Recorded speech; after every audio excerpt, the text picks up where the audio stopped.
He would come home all the time when he wasn't working. He loved to be around his family. Virginia McGee says her husband was loving and sensitive on the inside, tough on the outside. I never saw him cry except when a kitten was dying. Army Staff Sergeant Dana McGee was a 20-year veteran, a crew chief on Mohawk Aircraft, a recipient of the Meritorious Service Medal. Virginia is also an Army veteran. That's how they met. The Sierra Vista couple was married for 36 years and had 2 sons. Dana retired from the Army in 1995. His last assignment was at Fort Huachuca. He was receiving a disability benefit of $263 a month due to severe knee problems. Several years ago, Dana developed dementia. He died 4 months ago on Friday, the 13th of January. He was 59 years old.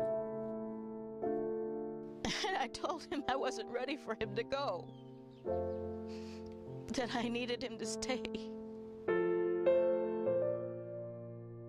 Virginia was widowed at 58.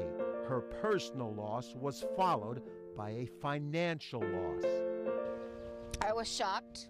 Shocked about this letter she received in March from her credit union, informing Virginia that the Veterans Administration had withdrawn $3,159 from the account she and Dana had shared.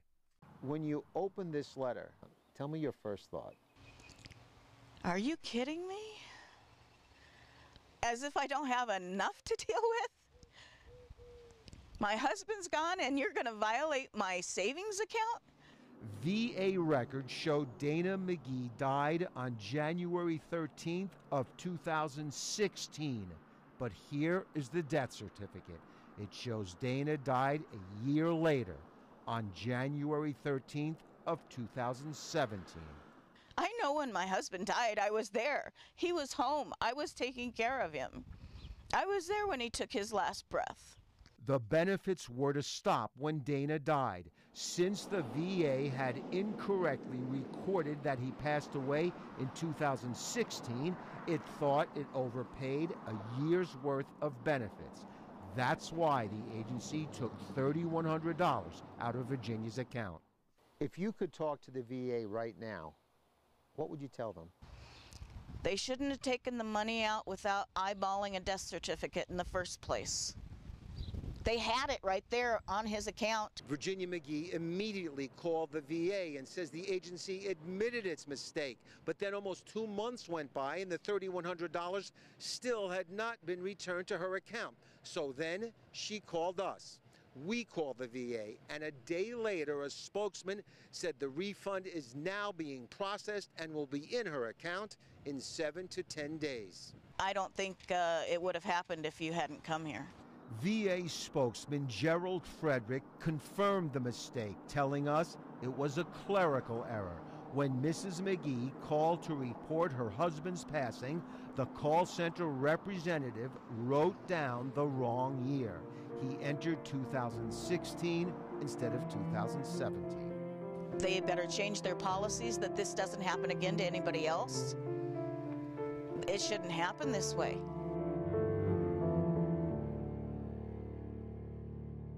Mrs. McGee says she would have appreciated a call or letter before the VA took the money out, so she could have told them to look at the death certificate, and all of this would have been avoided.